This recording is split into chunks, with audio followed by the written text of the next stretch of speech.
All right, hey everybody, welcome. This will be our first kind of mini presentation for Video 303, just an introduction to viticulture. You should have hopefully already watched the welcome video at this point, and this will just be a smaller presentation just to kind of dip our toes into the world of viticulture before our next meeting. So yeah, here we are, introduction to viticulture. So what is viticulture? It is the study of grape cultivation, especially for winemaking. So there are grapes grown for other things like table grapes and raisins. When we talk about the context of viticulture, most of the time it is assumed that this is grapes specifically for winemaking. And viticulture is extremely important because it's the foundation on which the entire industry stands. We can't make good wine without good grapes, without good farming practices. So much of that determines how successful the rest of the business is going to be. So even though we might just write it off as, oh, it's just farming, it's actually the foundation for the whole success of the industry, the company, or the farmer themselves. It's also the basis for not just the quality, but the flavors, aromas, and aging factors present in the wine. How you grow the grapes contributes to the chemistry of how the beginning product begins for wine, right? So we can always alter the chemistry of wine, and if you're taking my winemaking class, we will talk about that. But for this class, we'll focus more on producing high quality fruit, so that way you don't have to intervene too much in the wine, right? So you always want to start with good fruit. Another thing to consider is when you get into this world of wine and viticulture, you'll hear the word terroir thrown around a lot. Terroir is a French term. It's a philosophy of grape growing, and it means a sense of place. So that means that you have all these different components coming together to produce a fruit that captures a sense of place in the final product that you're consuming, right? So that includes the climate, the topography, the soil, the flora and fauna surrounding that plant will be translated into the product that you're making from it, right? So just like if I were to, create honey, if I were to use the honey from bees that were located in Placerville, compared to maybe like somewhere in Idaho, it's going to be completely different depending on the flora and fauna that they used to pollinate and how they created the honey, the specific like subspecies of honeybee. All those things are going to contribute to a sense of place. So those two different types of honeys will taste very different, right? Same thing with wine, beef, all other sorts of like goods that we consume, depending on where it was produced, what it was consuming at the time of its life, are all going to impact how it tastes and the quality, therefore, of the product, right? So it doesn't just apply to wine, it applies to many, many things. And also just want to emphasize, you cannot make good wine without high quality fruit. You can make passable wine from high quality fruit, but the most high quality wines come from a good foundation of good vineyards and good fruit. Cool. A little bit about grapevines. Grapevines are funny because we spend so much time caring for them and giving them all the nutrients and love and training that they need. But grapevines are just naturally monsters on their own. They will just overcome everything. They grow in like the most unsuspecting places. They're very competitive. They're also considered structural parasites by definition. And this is because they are climbers. So this is one of their strategies over time that they've developed to survive, where they climb on top of other structures or plants to compete for sunlight, for nutrients. The roots grow extremely quickly, so they'll just climb onto something, take all of its resources, and eventually whatever it climbed onto will either pass, if it's a plant, or if it's like a building, they'll just kind of take over the whole building, right? It'll just continue to grow. So they have just this amazing amount of vigor and hardiness, and they just keep going. And how they grow and latch onto things is they use these little specialized like pieces or specialized anatomy of them called tendrils. And you can see it wrapping around itself here. So a tendril basically forms at the very tip of shoots. And these little hands, what they do is if you were to put on like a fast forward camera and watch it all day, just spin and spin and spin like a helicopter. It's basically just looking for something to grab onto. So as the shoot grows out, they'll spin, spin, spin, spin, and then it'll find something, it'll latch onto it, and then it will continue growing off of that. So it's pretty crazy how plants are capable of doing that, but they have these strategies to, persevere because they are stuck in one place, right? They're a rooted species. So that is how they do it.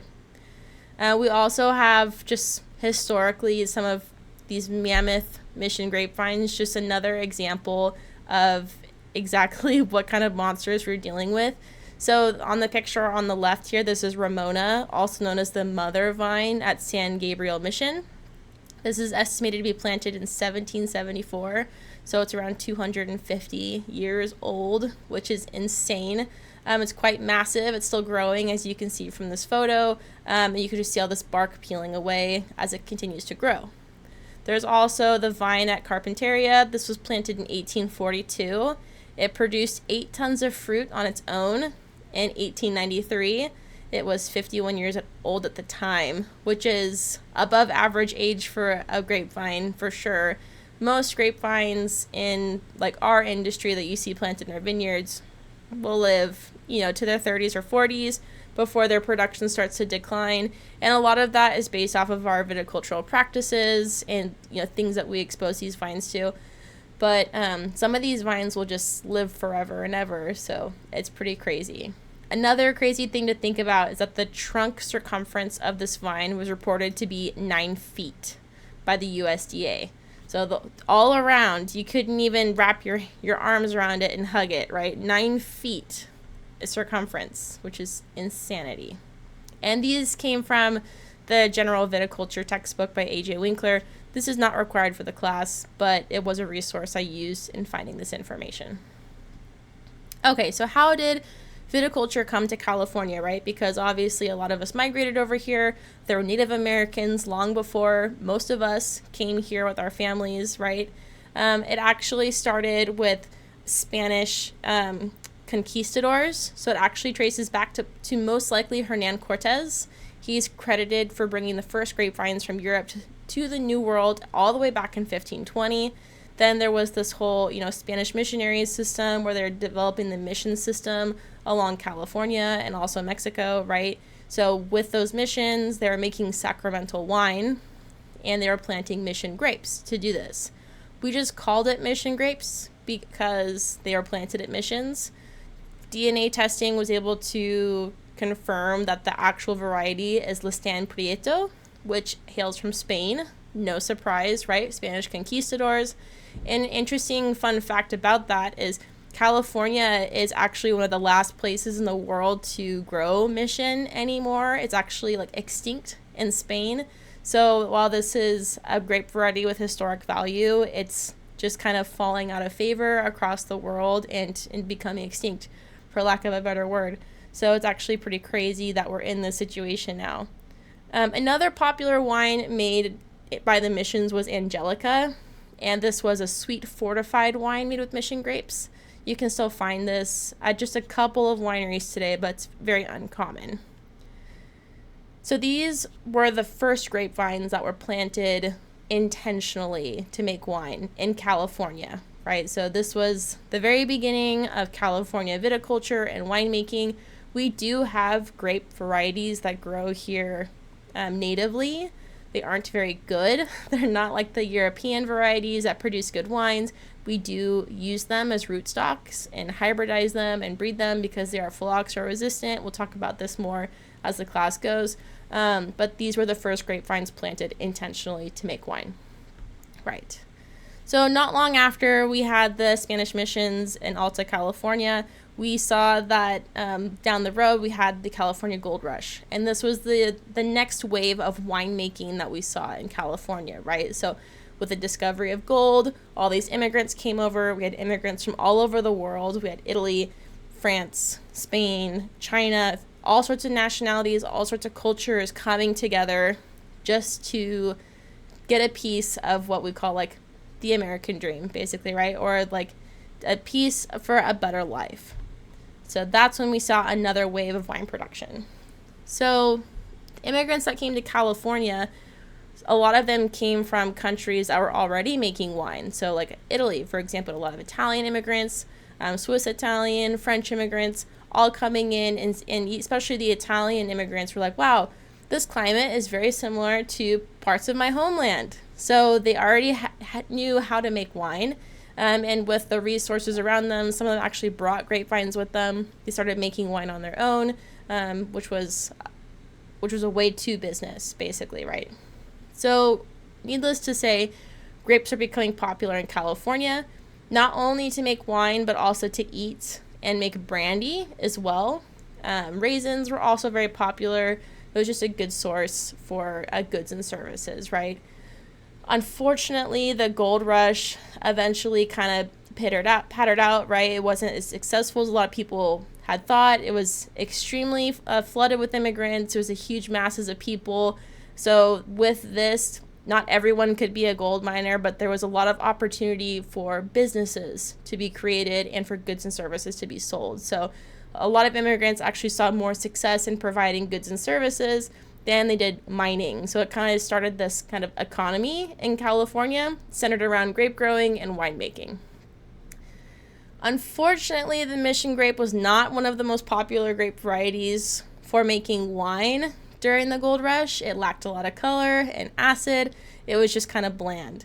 And that could have been the winemaking techniques at the time, but also could contribute to the grape growing techniques. However, like, we do produce some really fantastic Mission wines today. Actually, I would say if you like Pinot Noir, it's kind of on the similar landscape of that.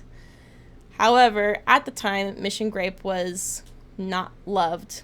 So what happened was, with this demand for goods and services and businesses, it started this chain reaction where, with this need for grapes, plant nurseries started to pop up, right? And so what had developed was these people called nurserymen came around, and they were interested in providing more grape varieties and fruit to local farmers and winemakers as well. So more business opportunities through that.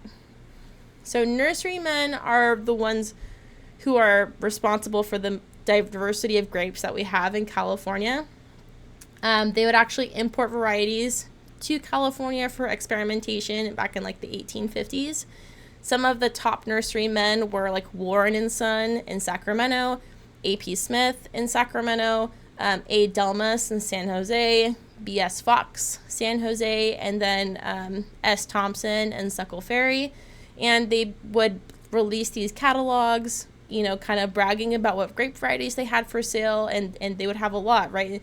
You can see through this list how quickly the catalog grew. So in 1853, from Warren and Son, they had, 4 varieties to choose from. A.P. Smith in 56 had 19 varieties. And then also at the same time, Delmas had 108 grape varieties. And then in San Jose in 1860, 122, right? So, and then by the time we reach 1861, this S. Thompson nurseryman had 35 varieties, which isn't very much. However, we start to see some grape varieties come forth that are rather interesting that we might recognize, right? So Palomino, Traminer, which was probably a shortened phrase for Gewürztraminer, or just related, could be related, and then also white Riesling. So you can see like the influence of Tokay is Hungarian, Blue Portugal is probably from Portugal, I don't know for sure. Traminer, if it is related to Gewürztraminer, is from Germany, and then white Riesling is also German as well. So very interesting to see, how this evolved over time, right? And then we have growers that were importing varieties. We have Livermore, San Jose, Stockton, some more varieties that we might recognize, right? So Semillon, Sauvignon Blanc, Trousseau, Charbonneau. Interestingly enough, Charbonneau is coming back into the ranks as like a kind of cult popular wine, especially in Napa and even the Sierra foothills. French Colombard, very common for like what you see for like our box wines from Gallo. It's very easy to grow, has a lot of acidity, and then we have some others as well.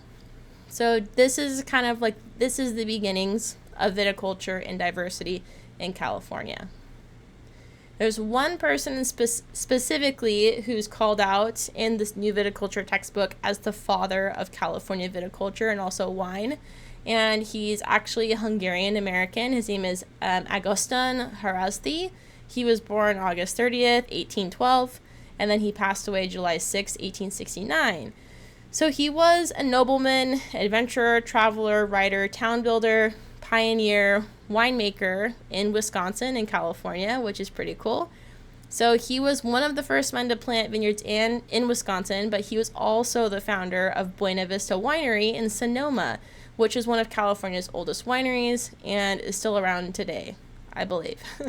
He was an early writer on California wine and viticulture.